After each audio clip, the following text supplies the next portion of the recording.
Assalamualaikum warahmatullahi wabarakatuh.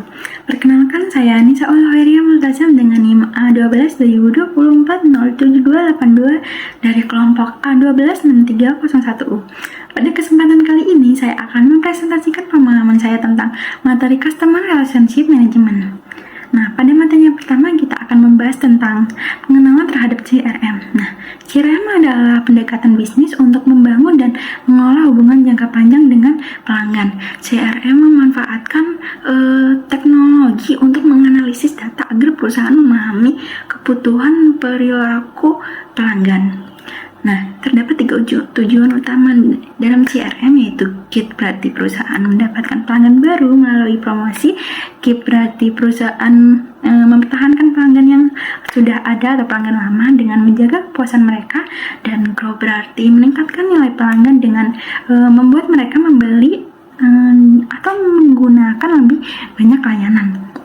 Nah, berikutnya juga ada pelanggan loyal atau pelanggan setia, yaitu pelanggan itu karena sangat penting karena lebih sering membeli, terus memberikan rekomendasi yang positif, serta terkadang tidak mempermasalahkan harganya.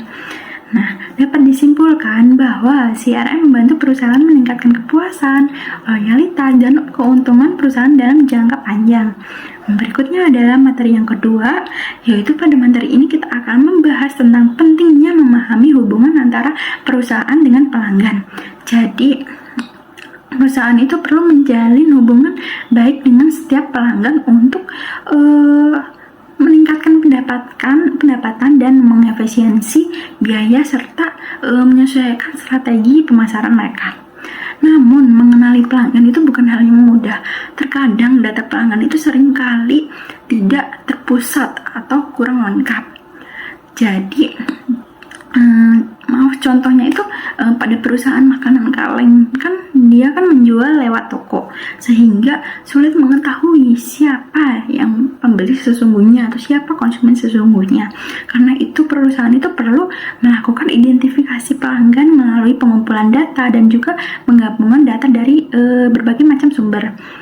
Nah, dapat disimpulkan bahwa perusahaan itu perlu memperlakukan setiap pelanggan secara yang berbeda-beda sesuai kebutuhan mereka untuk membangun hubungan yang menguntungkan dan bisa bertahan lama.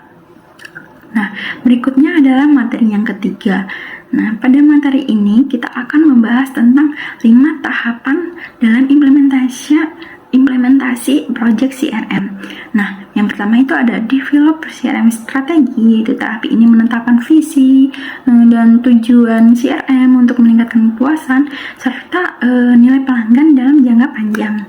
Nah, yang kedua ada build project foundation, yaitu menyiapkan fondasi proyek dengan mengidentifikasi pemangku kepentingannya dan juga faktor keberhasilan CRM.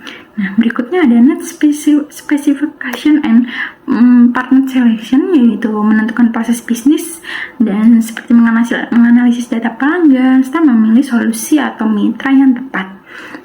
Berikutnya ada project implementation, yaitu menerapkan CRM melalui desain seperti prototype dan pengujian, penyesuaian hingga tahap terakhir. Berikutnya juga ada performance evaluation, yaitu menilai proyek dengan berjalan apakah sesuai rencana dan apakah meningkatkan penjualan atau tidak. Nah, intinya implementasi CRM itu bertujuan untuk membangun hubungan pelanggan yang kuat serta berkelanjutan dan bagi keuntungan bersama. Yang berikutnya ada materi yang keempat. Pada materi ini kita akan membahas tentang pentingnya database pelanggan dalam CRM sebagai dasar untuk mengelola hubungan dan meningkatkan nilai pelanggan. CRM sendiri itu terdiri dari 4 bentuk. Yang pertama ada CRM strategi, yaitu menggunakan data untuk menentukan pelanggan yang harus ditargetkan. Terus ada CRM operasional, yaitu memakai data untuk aktivitas harian seperti penjualan. Kemudian ada CRM analitik, yaitu menganalisis data untuk strategi promosi. Serta ada CRM kolaboratif seperti kolaborasi, berbagi data dengan mitra agar pelayanan lebih baik dan lebih setara. Nah, database ini harus selalu diperbarui dan agar datanya itu tetap akurat. kesimpulannya, semakin baik pengelolaan database pelanggan itu semakin efektif CRM dijalankan dan semakin tinggi nilai pelanggan bagi perusahaan. Nah, berikutnya adalah materi yang kelima. Pada materi ini kita akan membahas tentang portfolio manajemen manajemen adalah proses pengelompokan pelanggan berdasarkan nilai dan karakteristik mereka. Dan juga untuk mengoptimalkan profit terdapat 5 hal utama, yaitu segmentasi pasar untuk membagi pelanggan ke dalam kelompok homogen, terus ada perkiraan penjualan untuk memprediksi potensi pendapatan, kemudian ada activity based costing, yaitu untuk menghitung biaya pelanggan secara tepat, kemudian ada estimasi CLV, itu untuk menilai nilai pelanggan dalam jangka panjang, kemudian ada data mining untuk menggali pola dan perilaku data pelanggan tersebut. Nah, contohnya itu ada Emina Kosmetik, memanfaatkan website dan media sosial untuk memahami konsumen serta menyesuaikan promosi serta produk mereka. Kesimpulannya itu customer portfolio manajemen ini membantu perusahaan fokus pada pelanggan yang memberikan nilai yang paling besar, sehingga strategi pemasaran menjalin lebih efektif dan profitnya itu terus meningkat.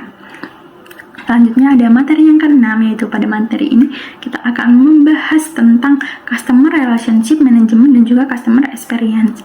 Jadi customer experience sendiri adalah perasaan pelanggan dari setiap interaksi dengan perusahaan dan juga pengalaman yang baik meningkatkan kepuasan, loyalitas, dan juga penjualan.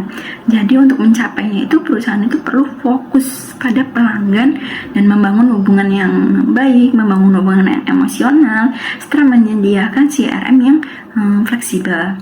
Jadi dapat disimpulkan bahwa pengalaman pelanggan yang baik itu tidak hanya menciptakan kepuasan tetapi juga membangun hubungan yang baik dalam jangka panjang dan memberikan nilai yang besar bagi perusahaan. Selanjutnya adalah materi yang ketujuh, materi terakhir. Pada materi ini kita akan membahas tentang cara membedakan pelanggan dalam manajemen hubungan pelanggan. Nah, perusahaan itu harus mengenali perbedaan kebutuhan, nilai, dan potensi setiap pelanggan.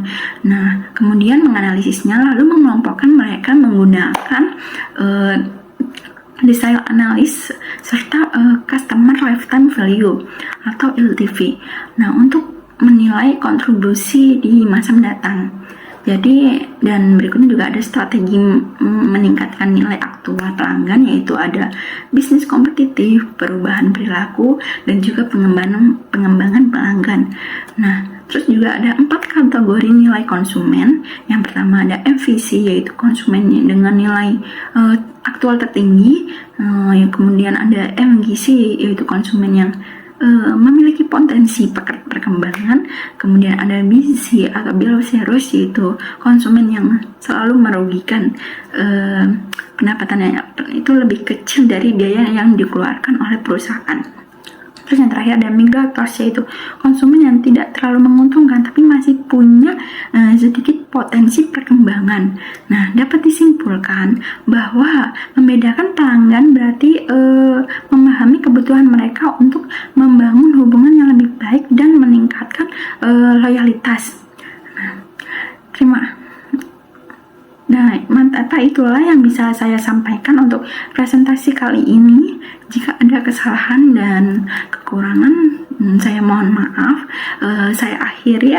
Wassalamualaikum warahmatullahi wabarakatuh.